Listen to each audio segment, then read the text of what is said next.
Hello and welcome to episode 2 of Board Game Blitz, a podcast about all things board games that you can listen to in less time than it takes to capture an escaped ocelot named Babu. This week's theme is animals, so please excuse us if things get a little wild. We'll be discussing games we've played recently, like CO2, Tak, Parfum, and Runebound. We're going to talk about an accessory that will make your life easier if you have pets, and some games that we love that have animals in them. And now, here are your hosts, Ambie, Cassadi, and me, Crystal. So first we're going to talk about games we've played recently. I was able to go to KublaCon last weekend, and I played a bunch of games. I played 25 different games total, 10 of which were Holy crap, 25? Yeah, I was pretty busy. You had a busy weekend, yeah. Yeah, so I'm going to talk about 2 of the games now, and then I can talk about more of the games in future podcasts. So first of all, I was able to play CO2, which is a Vital Lacerda game. He made games like Kanban, Vinhos, and The Gallerist, which are all heavy Euro games. So CO2 is a similar heavy game, but it's probably his lightest game.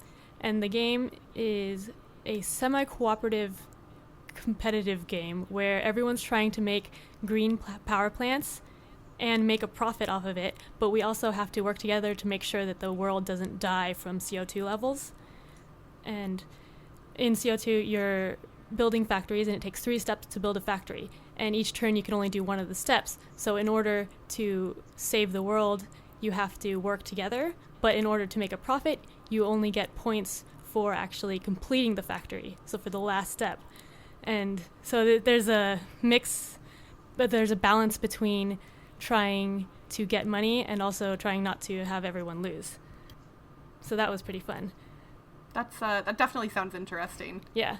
So for me, I actually spent too much time trying to make sure we didn't all lose while everyone else was building factories and getting a profit. So I might be too nice for this game, but I would want to try it again. I have problems like that in a lot of games that are semi-cooperative. Like I my focus is on the greater good as well. Yeah. So for me, I think I'm better at fully cooperative games or fully competitive games. But it was very interesting and, yeah, different. So that was CO2? CO2, yeah. And then another game that was specific to KublaCon there was a giant version of Tak, which is a new game. It was just recently kickstarted, and it's a game based on the Patrick Rothfuss's Kingkiller Chronicles, which is a fantasy series, and it's an abstract game. So in the game Tak, you want to connect opposite sides of a board by placing your pieces down, but you can also move your pieces and stack your pieces on top of other pieces. So you can build this tower of pieces that have your pieces and your opponent's pieces, and whoever's on the top controls the stack. And so I thought that was really interesting. Normally I don't like abstract games, but this one played in like 10 minutes, and it was actually pretty fun. That does sound kind of neat. Yeah, it also helped that at KublaCon it was a giant version, so instead of like coin-sized pieces, each piece was like the size of a book. Oh, wow. That was pretty fun to play. If you supersize almost any game, I think it gets exponentially better. Like the big King of Tokyo games that they take around to conventions, like, yeah. Who doesn't love controlling that, like, giant gorilla or whatever? Yeah, life-size games are great. Okay, so I've played recently a game called Parfum, which I played first at Origins last year and ended up picking it up then. I started taking it to my regular board game night just because I am a fan and not many people seem to be very familiar with it. And Parfum is mostly a set collection, so you're building these perfumes and multiple perfumes at a time and trying to get like the nobles that are in your town to purchase your perfume, and whoever has the most victory points near the end wins. There's lots of dice rolling to get the fragrances that you're trying to create to get the people to purchase your perfumes. So lots of dice rolling, lots of set collecting. I really enjoyed it. I think it's a fun little game. Oh, so the game does not stink? The game does not, in fact, stink. But I'm sorry, I couldn't help myself. Let's bring out the dad jokes. Oh yeah, I've got dad jokes for days. That's really honestly all I've played recently. All right, hey, it sounds really fun. I haven't tried either one of, all three of those games, so I'll have to look all of those up. Something that I played recently is the 3rd edition of Runebound. The 3rd edition was published last year in 2015 by Fantasy Flight Games. It's for 2 to 4 players and has a listed playtime of 2 to 3 hours, and that playtime is definitely accurate for the most part. Obviously, less players, shorter playtime, more players, longer. But I've got some background regarding this game because I was first introduced to modern board games back in 2007 by my friend Ben in Kansas City. Shout out to him. He and a group of our coworkers all worked the graveyard shift at a casino, and on one of our days off each week, we'd all meet at Ben's house to play board games. And the 2nd edition of Runebound was one of the games that Ben introduced me to, and it was one of the first board games that I was just fully blown away by. You know, like the story and the epic adventure, and it takes hours to play, and it was just something unlike anything else I'd ever experienced. We'd play for hours, it would seem like no time had passed at all. But I moved away from Kansas City, and I never bought a copy of the game for myself because it became hard to come by. So when they announced that they were doing a 3rd edition last year, I was super excited. I bought it pretty soon after it was released, and then it sat on my shelf because I was kind of scared to play it. Like, it had been, at that point, 8 years, now 9 years since I was playing it a lot, and I wasn't super familiar with a lot of games back then, so I was worried that it wouldn't live up to my high expectations. And a week or two ago, I finally broke it out, and I am happy to report that it is just as wonderful as it was 9 years ago.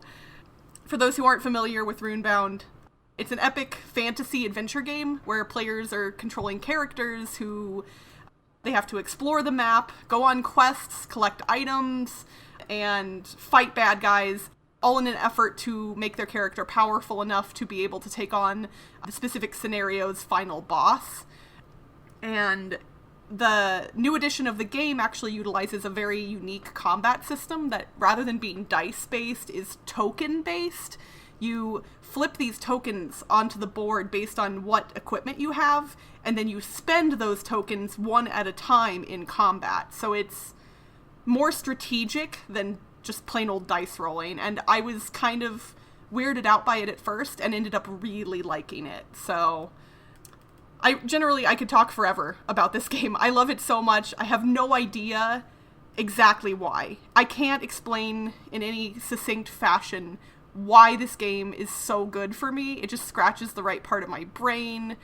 If I'm gonna play a long game, this is definitely one of my go-tos. And if you like games like that are very adventure-ish feeling, this is definitely one that I would recommend people check out. And the new edition is great. I've heard that they have some expansions coming out at Gen Con this year. I think there's one scenario expansion, and then there's another expansion that now off the top of my head I do not remember, which I could look up real quick.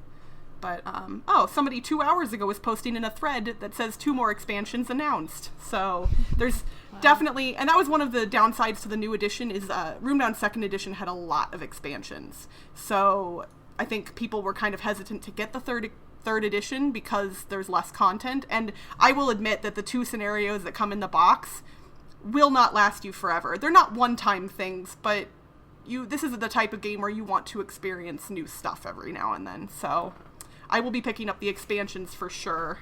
Yeah, and I'm sure with Fantasy Flight there's going to be plenty more of expansions. They do tend to do that, don't they? Yes.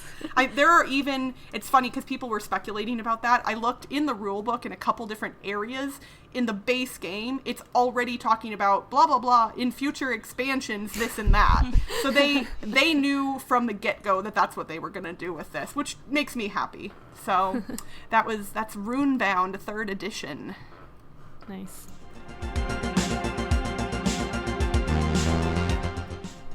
All right, so our accessory of the week this week, tying into our theme of animals, we were a little bit like, okay, so what accessory is animal related?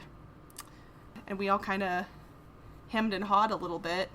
And I think, Ambie, it was you that actually came up with the idea. Oh, I did? I don't know. I don't remember. I'll take the credit, sure. Yeah, you get all the credit. Like board game storage, ways to protect your games from animals. Because if you have pets and you have board games, that could be either a very lovely marriage or a disastrous one. Yeah. So I don't actually have any pets, so I don't have much experience in so you're dead to us. How to protect your... Yes. I just store my games in bookshelves right now. I'm planning on getting Calyx shelves when I move in September to a new house. I don't need to worry about animals. I can speak from very recent experience that the Calyx shelves are lovely. I just got my very first one. I got the 5x5, the largest one IKEA offers, and I was able to put it together almost entirely by myself just because of its size and weight.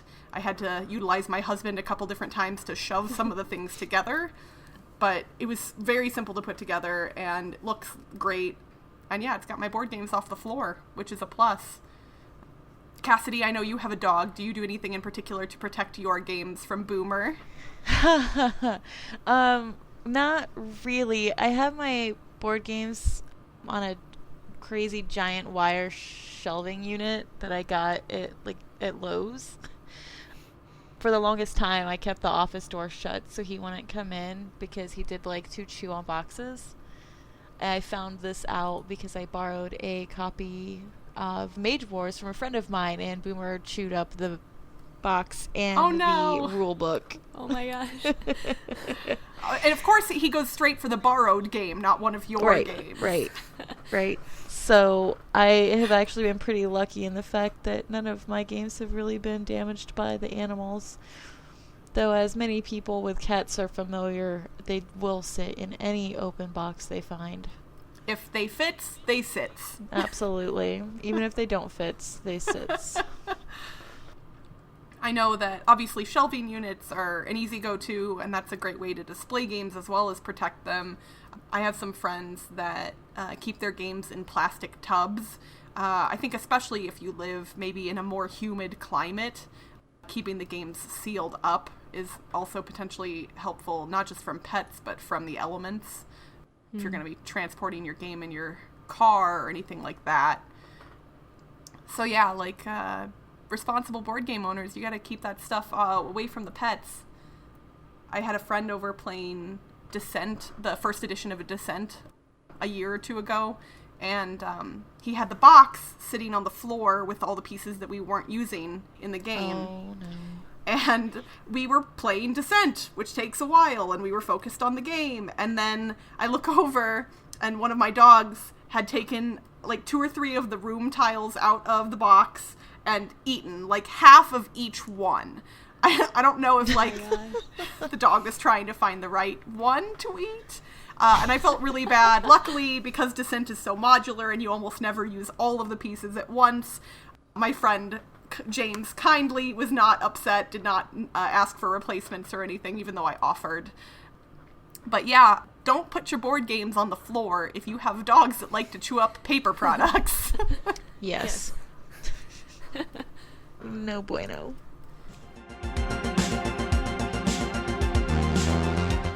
So, since our theme is animals this week, we also wanted to kind of mention a few games that we enjoy that have animals in them or are about animals in general.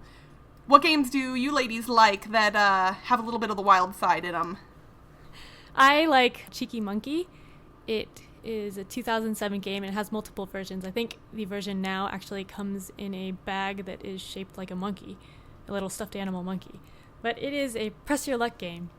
So in Cheeky Monkey, you're taking chips out of a bag, and each chip is a different zoo animal. There are 10 monkeys in the bag, 9 hyenas, 8, 7, 6, 5 different animals, down to 3 elephants. And if you draw 2 of the same animal, then you bust, and you have to put them all in. Otherwise, you get to keep them.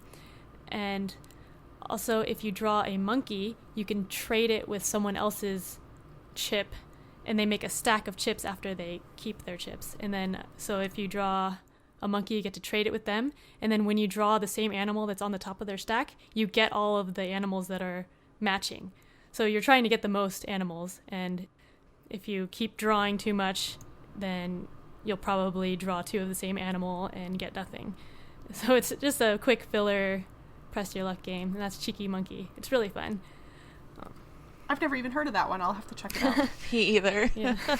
Yeah, my friend has it, and we also can play it with kids because kids love little animals, and it's not that hard of rules, but it only takes like 10 minutes to play, and it's really funny just trying to keep grabbing animals when you have like 5 different animals out there, and you know you're going to be drawing the same animal again soon.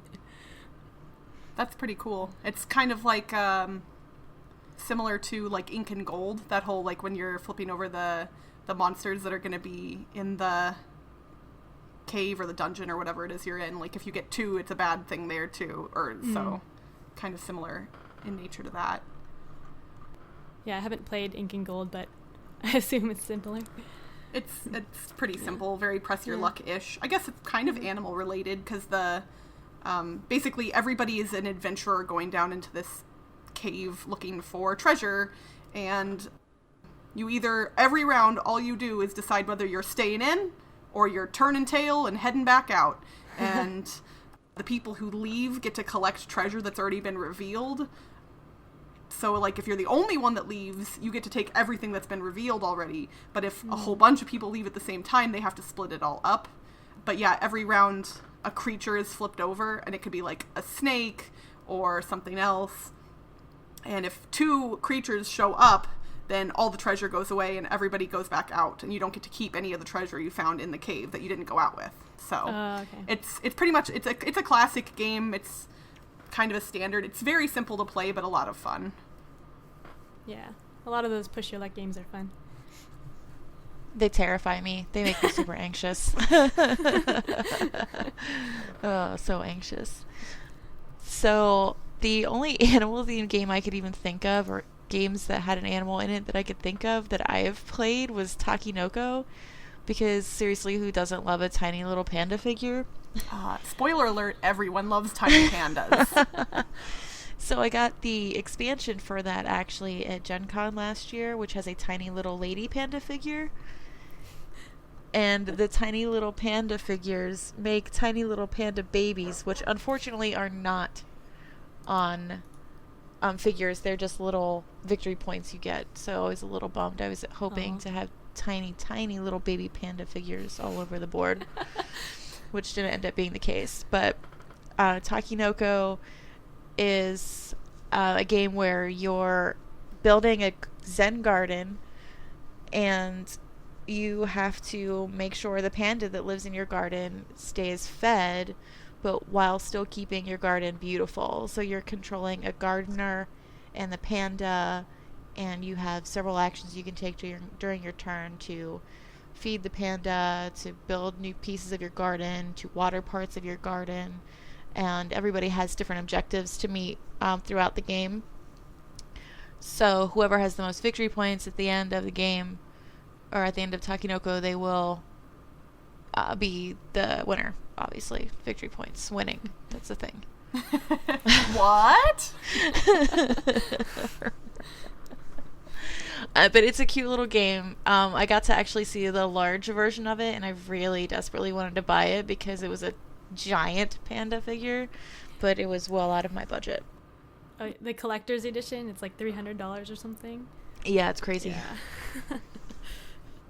I don't have a lot of games in my collection that have animals in them, which is surprising because I like animals quite a bit. But one game that I played for the first time back in March that I actually just bought for my own collection a couple weeks ago is Beasty Bar, New Beasts in Town.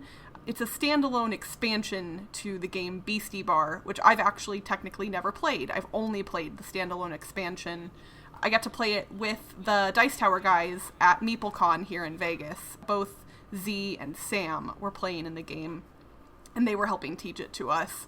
Basically, it's a game where there are a whole bunch of different animals. There's 12 different animals. They're all on, it's a card game, and they are attempting to get into a bar called Heaven's Gate, and they're standing in line outside the bar, and every round only the first 2 animals in line get into the bar, and the one that was last in line doesn't get to go in at all. He's gone from the game.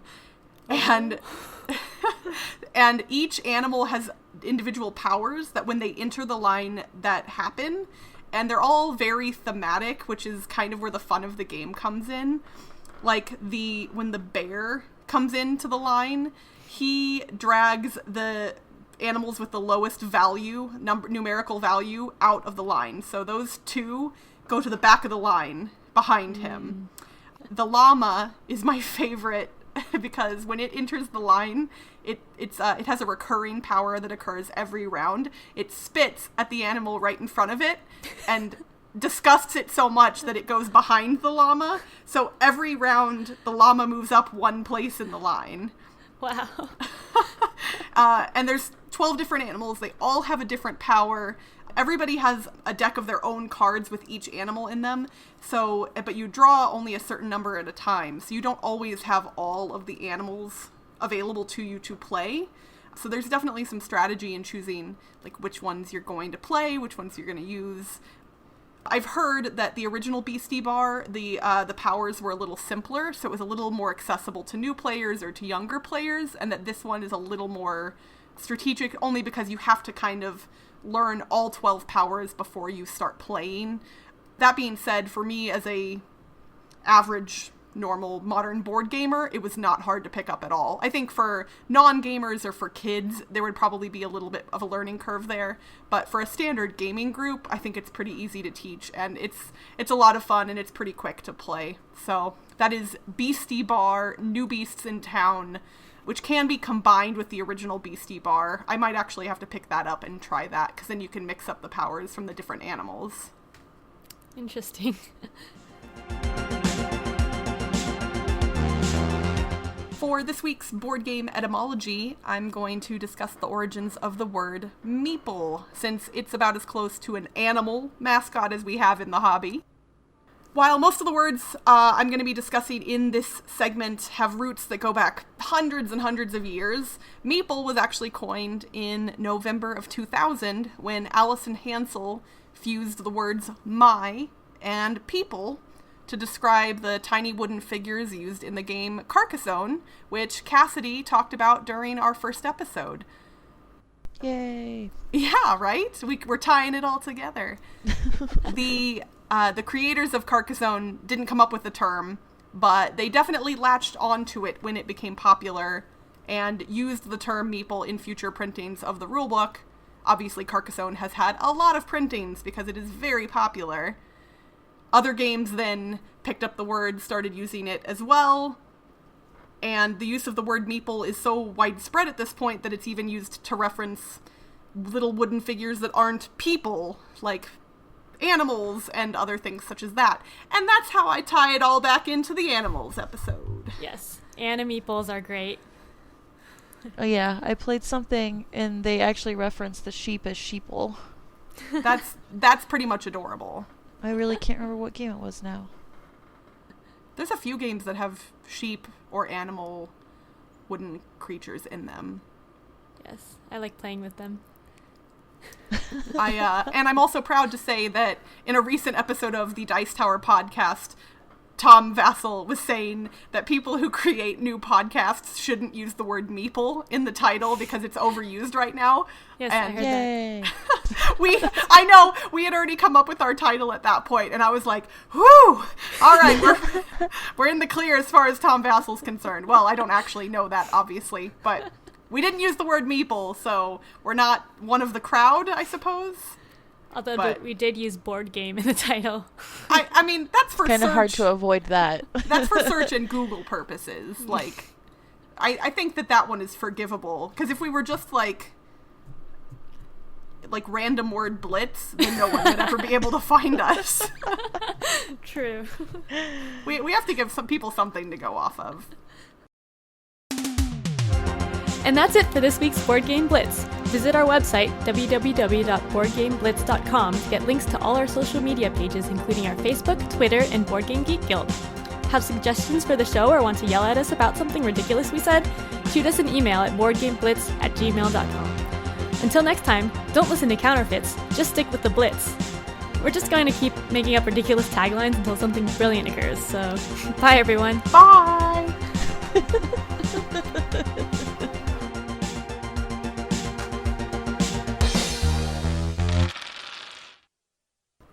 Hello, and welcome to episode 2 of Board Game Blitz, a podcast about all... I just hit my ear, like my headphones while I was saying that, and I don't... I'm flinging my arms around like a crazy woman. I'm gonna start that again. Oh,